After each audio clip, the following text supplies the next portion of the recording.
As soon as the imperial city of Takape found itself imprisoned behind our invincible pico-machinery walls, I didn't think it would take very long for our prisoners to resort to cannibalism. But despite their food stores being raided by a particularly mischievous flock of geese, the city of Takape hasn't managed to descend into Mad Max-style violence just yet. While our inmates seem to be surviving for now, I think that it would be a lot easier to observe the general population if we were to get the city's power grid back up and running. Luckily for us, there is a connection that runs directly into our base.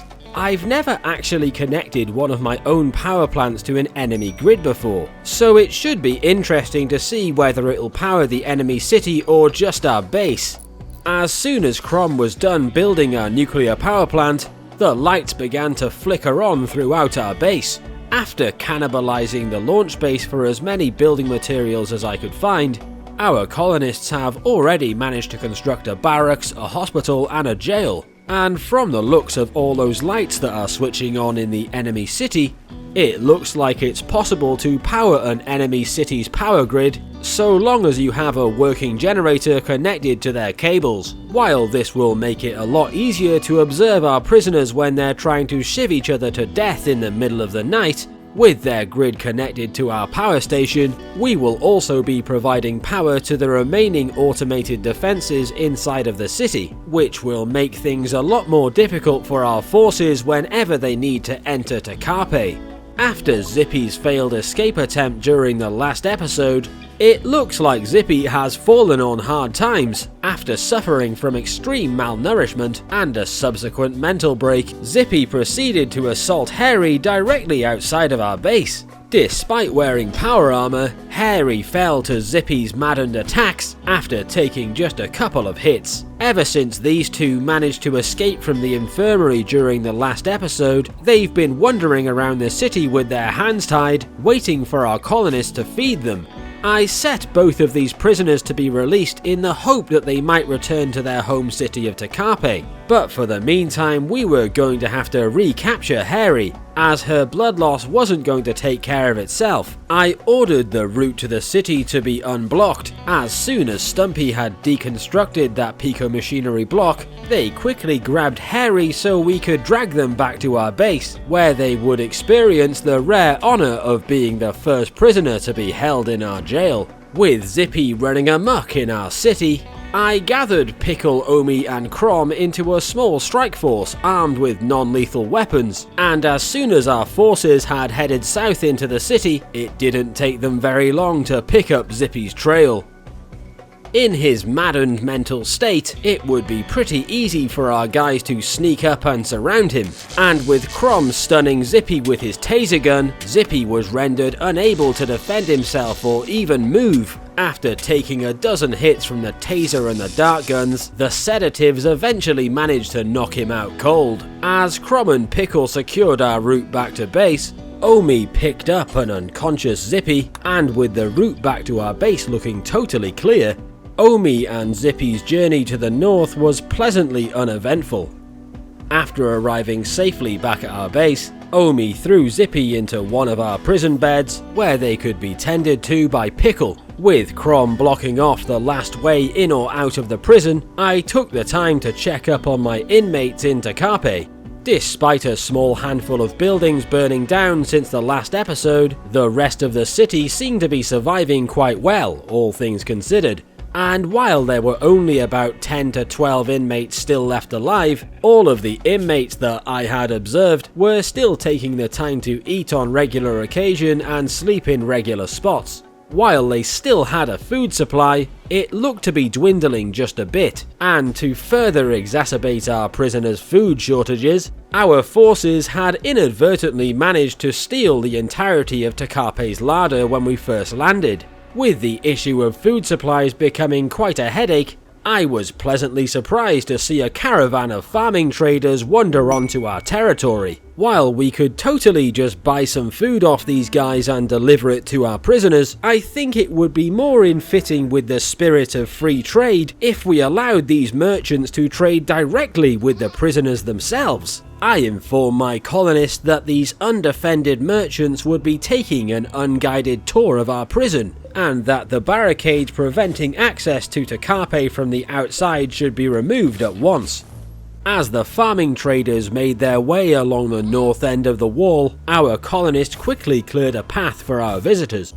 And last but not least, I set down a trading spot inside of the prison itself. With the traders gently sauntering towards our prison, I decided to use this time to demolish a part of the old field hospital. While this building had sheltered our forces during their hour of need, by now it was just getting in the way of our plans to expand the base. So I began the process of demolition by first removing the roof, before proceeding to remove every single torch lamp that had been installed into the hospital.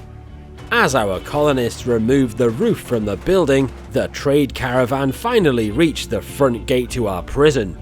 With the merchants passing through our base, I quickly ordered my colonists to pull down the last walls of the hospital, and as the traders began to set foot inside of our prison, it looks like we had successfully convinced this trade caravan to imprison itself. As I set down a single wall blueprint, one of the traders looked like he might have some suspicions about what we were up to, but as Crom moved in to block off the only way in or out of the prison, the traders from Neome quickly seemed to figure out just how doomed they were, and just as they were beginning to panic and flee in all directions, we were rudely interrupted by a raiding party from the Empire. Luckily for us, all of their transport pods had landed outside of the city to the south side of the wall.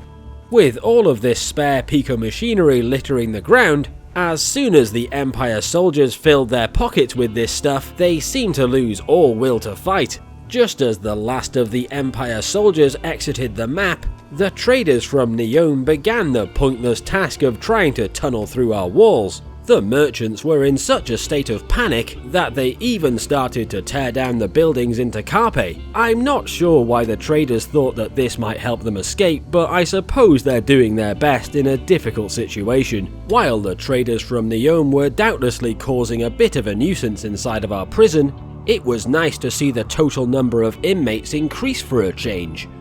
Just as our experiments with imprisoning people seemed to be going so well, I noticed that Zippy and Hairy had escaped from our infirmary. Seeing as the only way off the map was blocked, Zippy and Hairy must have headed back into the city. I figured that they couldn't have gone far, so I started my search in the north end of the city. Before long, I managed to locate Zippy to the south side of the lake, where I was surprised to see that Zippy was still suffering from blood loss. It looks like our colonists hadn't even bothered to patch him up when we captured him. While it would be fairly straightforward for our colonists to extract Zippy from the north end of the city, it looked like Hairy had wandered all the way to the south end of the map before eventually collapsing from blood loss. With only 5 hours left before they completely bleed out, I wasted no time loading Crom into a transport pod, and as Crom dropped onto the south end of the map, it looked like we still had just enough time to get them to safety. Once Crom had picked Hairy up off the deck, he began to make his way to the west as to avoid the vast majority of enemies in the center of the city. And while this northwest route was populated by some traders from Neome and the occasional insectoid, Crom managed to make it back to base without encountering any resistance of any sort. Once they reached the entrance to our base, I sent Pickle to unblock the only barrier that was stopping Crom from getting back in. Once the way was clear, I sent Crom and Hairy inside of the walls and proceeded to order the entrance blockaded to ensure that none of our prisoners would have a clear path off the map.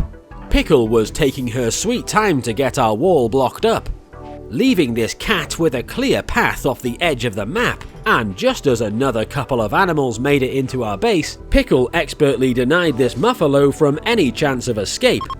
With this cat only seconds away from escape, I ordered Crom to stomp on them until they were flat as a pancake. Once he moved into position to block any exit from our base, we effectively removed any chance for our enemy to escape. Once we were done dealing with all those would-be escapees, the faction of Neome became hostile with us, which seems like a bit of an overreaction when you consider that all we did was stomp on some cats. During the commotion of the escape attempts, nobody had gotten around to treating Harry, and because of this they only had about 2 hours left to live.